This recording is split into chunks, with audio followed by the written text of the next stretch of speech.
are listening to the Boze Knows, a podcast about QI Roberts Junior Senior High School in Putnam County, Florida. I'm your host, Mr. Boze, and today is a very special episode. The podcast episode is number 42 for the year. I started this podcast to showcase the amazing things that happened at QI, and the very first episode was an interview with our administrators. The podcast has come a long way, and I could not think of a better way to end season 1 of the Boze Knows than to return to episode 1 and do a year in review. In the studio with me today, I have Mrs. Thornton and Mr. Theobold. So glad that both of you could join me today in studio. We're excited to be here. Are you kidding me? It's May. Woo! Absolutely. So first question, I imagine that they haven't changed for you both, but quality, integrity, respect, which one and why? For me, I think it's going to have to be respect. Respect to me means that you accept somebody for who they are, even when they're different or think differently from you, or that in times when you don't agree with them. Respect builds feelings of trust and acceptance between people. I'm going to stick with integrity. Going back to the beginning of the year, I think that that without integrity, your quality is questionable. And without integrity, you're going to have a hard time showing respect if you're not acting with integrity. I think that's a profoundly disrespectful thing to do. And so, yeah, I think we're right there, kind of where we were at the start. And that's probably how your values should be. So, yeah, that's what I'll go with it. Very good. So the first year in review reflective question I have for the two of you is, what's a story from this year that even to this day, every time you think about it, still makes you laugh? There are things that happen on a daily basis that keep it comical here at QI, but honestly, Miss Bennett is forever tripping over her own feet, making great mind movie memories for us all.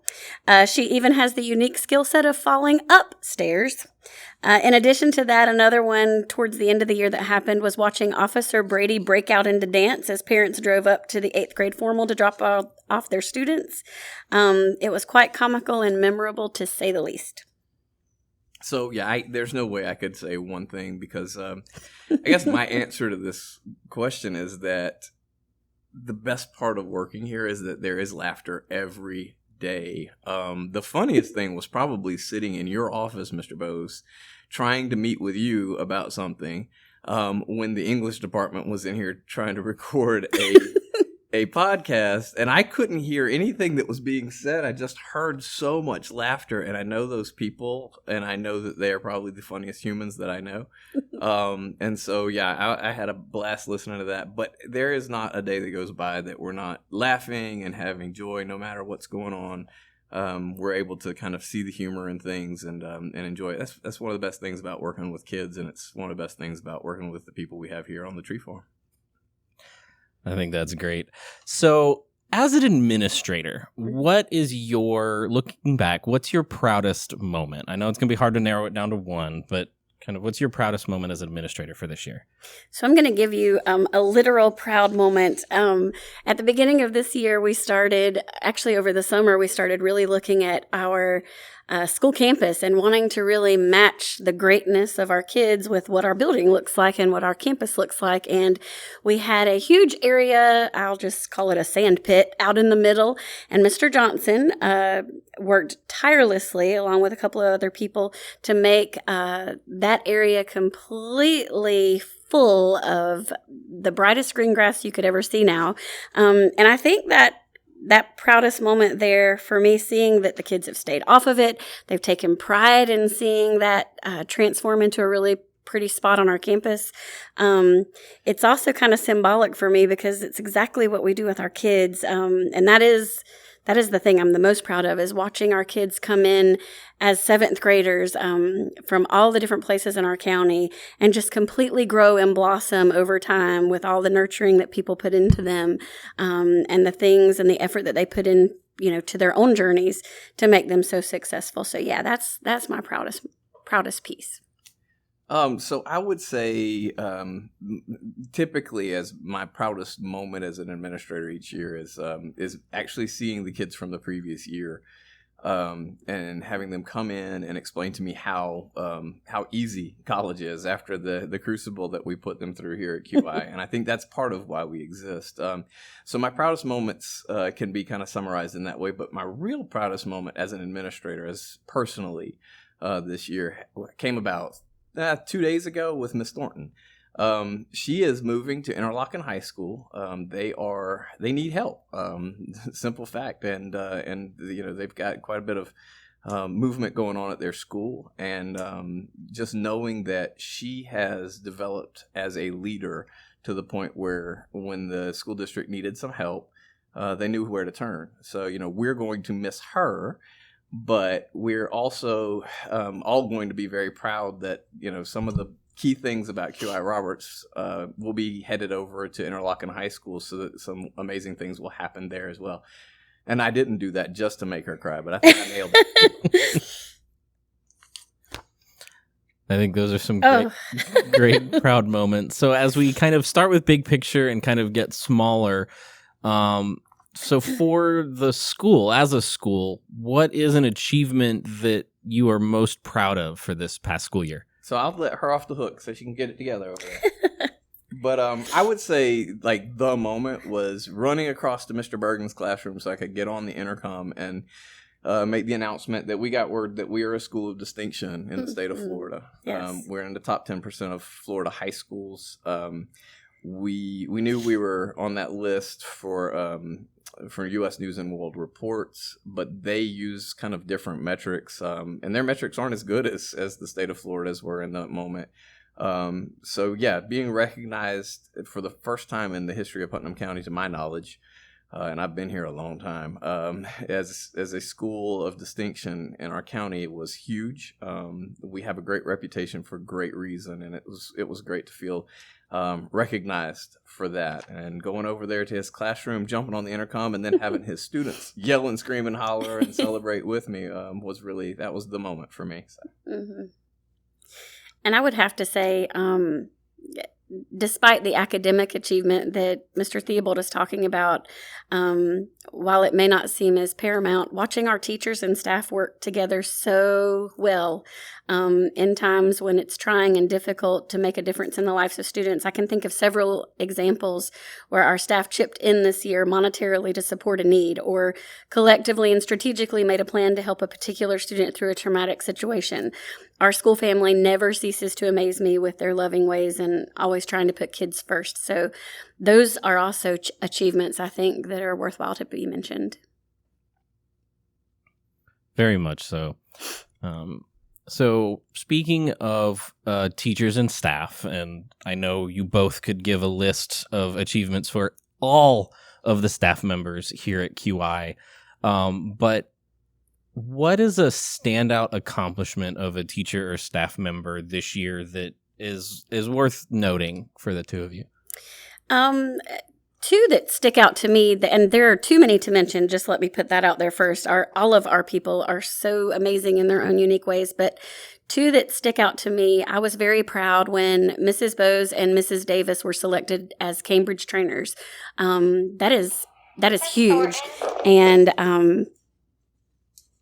that is just really huge, and it's a great achievement, and it's something that our county can be proud of. It's something that will benefit our county in the long run, and it's benefiting, internationally. It's benefiting people because they're serving as trainers all over. So I'm with Miss Thornton on this one. I could go down the list. I just go down the hallway and think of amazing accomplishments from our teachers. Yes. And so certainly that accomplishment. Also, Miss Boze became nationally board certified this school year. Mm-hmm. There are just too many to mention. But I will say too that Miss Knowles winning Teacher of the Year kind of stood out to me because not only do her students just adore her, but the faculty and staff certainly do. She's an amazing math teacher, just a great person, and just kind of always there and always ready to do the hard things, even when things are hard in her own life. So that's definitely stood out. And I could just seriously just go down the list and tell you something amazing about every person that works here. Yes. Absolutely. And Miss Knowles, not only she supported students last night, she is supporting students tonight, and she is supporting students tomorrow night as well with all of our various activities. So going down one more circle to students, again, we have, almost 600 students, and each of them have various achievements that they've achieved, but is there something that stands out from this school year, a particular student or group of students?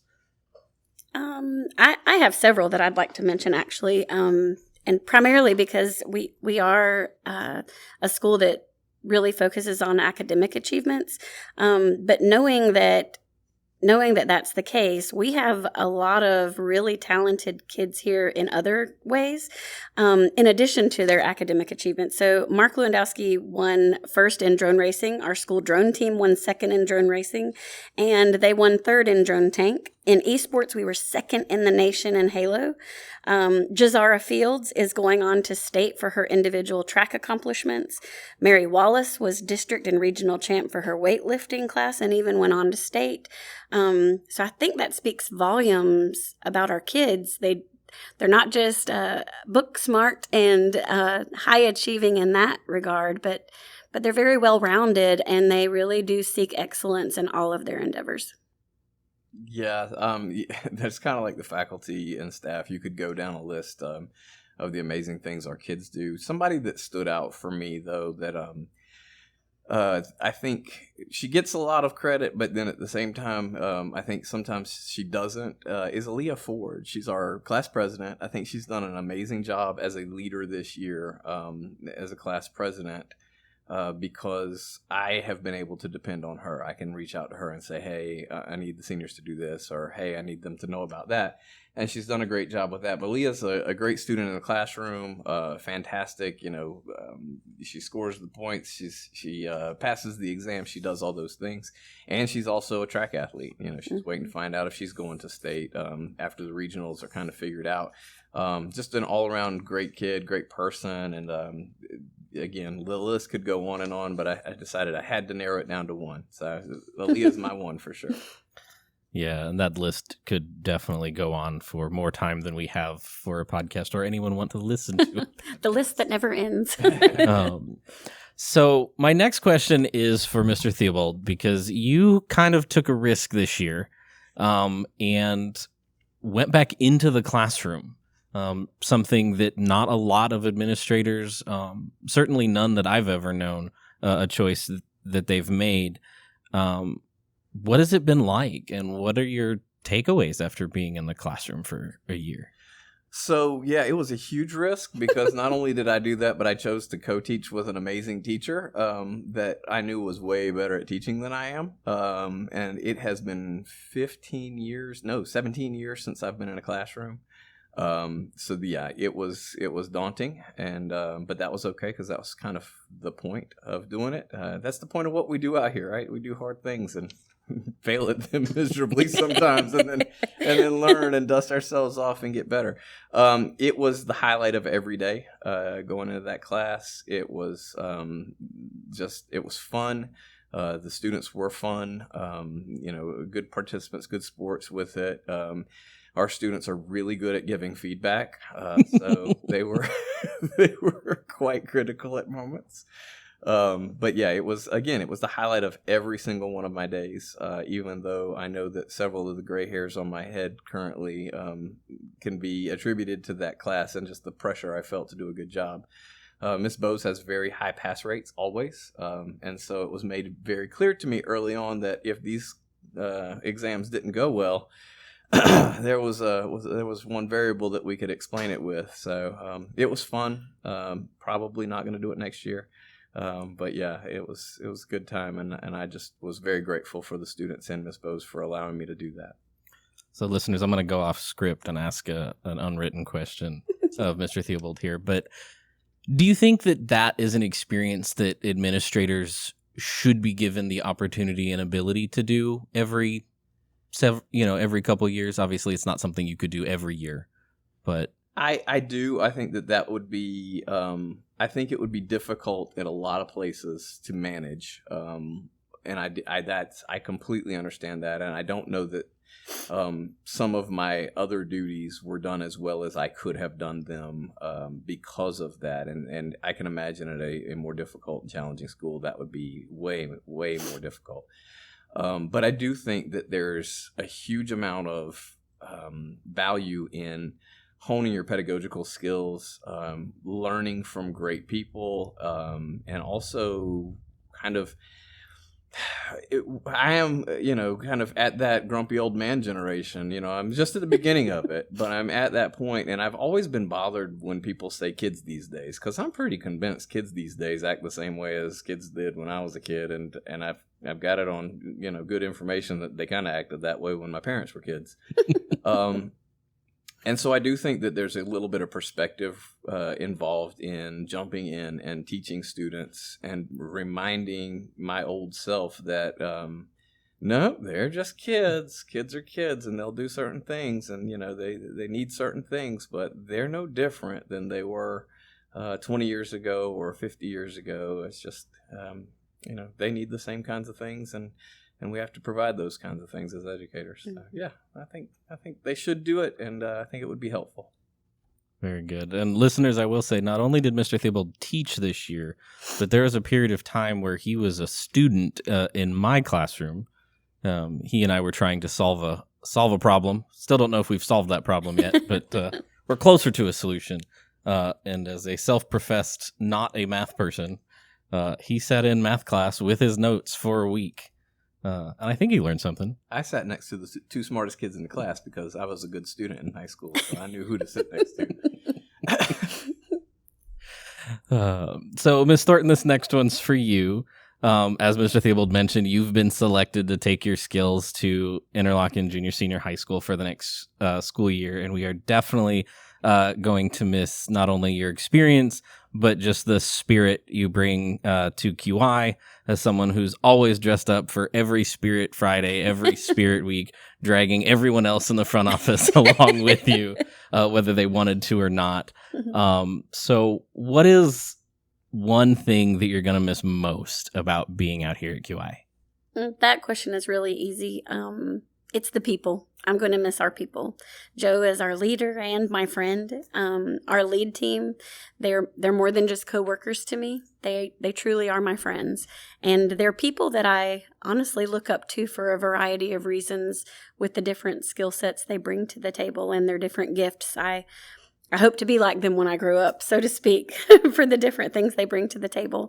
Our teachers and support staff, I couldn't ask to be surrounded by better people. Our families, and most importantly, our kids. This is truly, Joe says it all the time, but it is truly a magical place. And I've never felt more loved and valued at any school than here. It is truly a school family. It's like a home away from home for me. It is indeed. So on the other side of that coin, what is something that you're most looking forward to about being at Interlochen? Go Rams! I am really looking forward to working with the new students. I had the opportunity to go over a few days last week and this week, and I'm looking forward to working with another amazing school team of people who, after visiting over there, I can truly tell love their kids and want the very best for them. I'm eager to learn whatever I need to learn in order to be the best advocate for those kids as well, and I'm super excited about football. I don't know a whole lot about all of the sports, but I'm excited to learn. So it should be a really good time.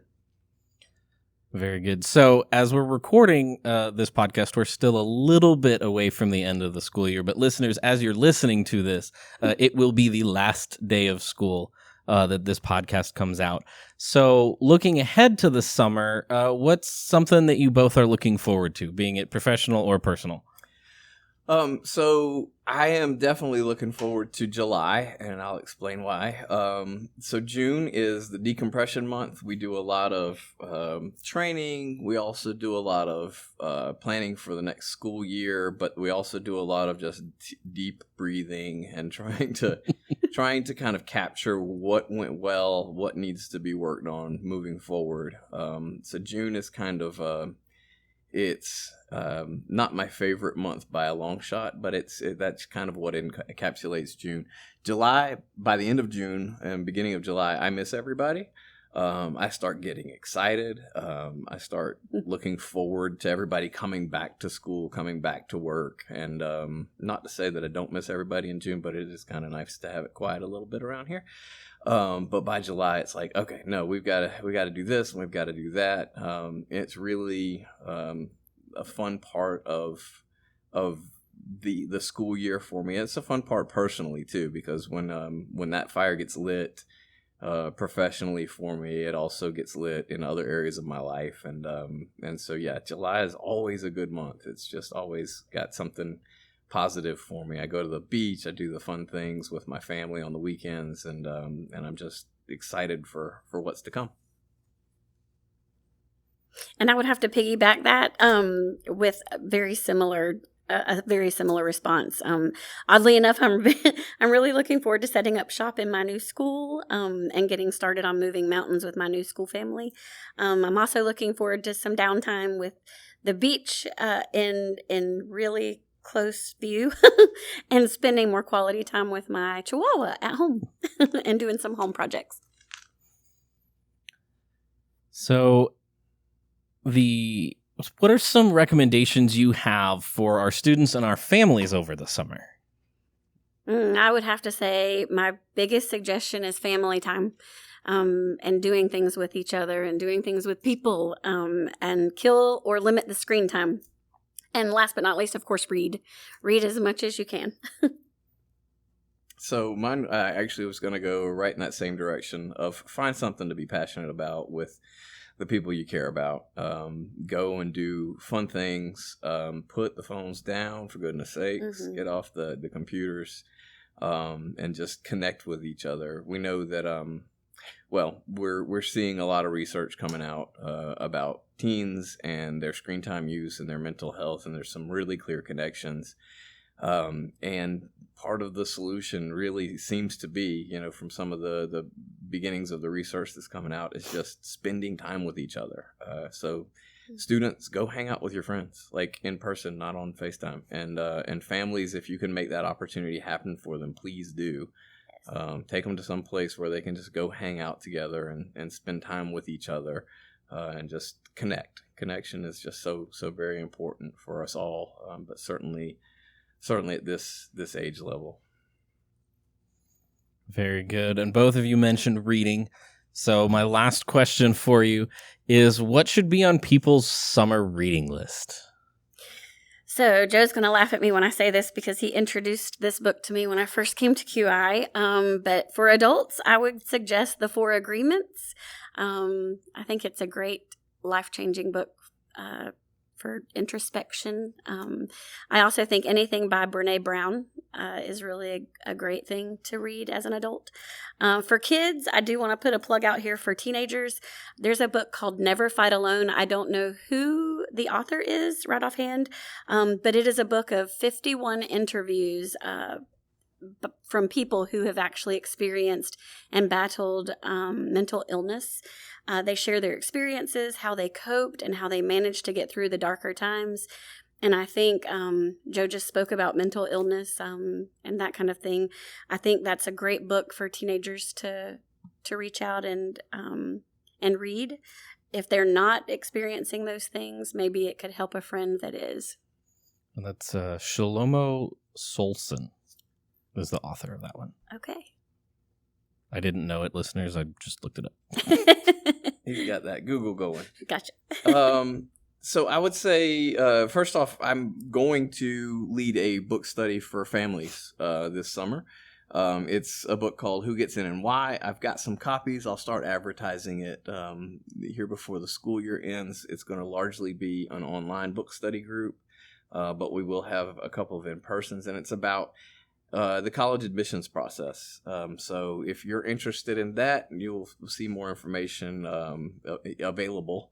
But also, kind of, depending on what you're wanting to read, I think one of my favorite books for personal development, yes, Four Agreements, love that one. But in the complete and opposite direction is one called Extreme Ownership. It's a great leadership book. It's not necessarily it doesn't have to be an organizational leadership book. It is a personal leadership book, as far as like kind of doing hard things in your own life. But then beyond that, you know what? read what you like, because I also really like to read goofy historical fiction and, every once in a while some like fantasy stuff, and just read what you enjoy. It's summertime. Let's have a good time. Put the phones down, read some books in the evening, hang out with your friends during the day, and just enjoy yourself. And if you're like me, where sitting down and actually reading a book sometimes puts you to sleep, get an audiobook and just go for a walk. Yes. If you live in Palatka, go to the ravines, walk the ravines, and listen to a good audiobook. Mm-hmm. I've lost several hours listening to audiobooks, mowing the yard and everything. So. Absolutely. I'm right there with you. I think we're all Audible users here, so absolutely. So anything else to leave our listeners with before we sign off? I just want to say that these 4 years have been amazing and life-changing for me. I'm really going to miss my QI family and everyone in it. We will miss Miss Thornton for sure. And I will say a couple of things too. First off, Mr. Boze, thank you for starting this podcast. It's the first of its kind in Putnam County, and yes. and I think it's kind of emblematic for what we do. We lead the way here at QI, and I think other people notice and are ready to jump on, and I'm glad to see that the county is also now producing a podcast trying to give people information about what's going on in our school district. So you really spearheaded this, and I appreciate that a great deal. And I appreciate all the work you're about to do tomorrow night at the prom. So, you just keep on working for free there, Mr. Boze. I appreciate all that.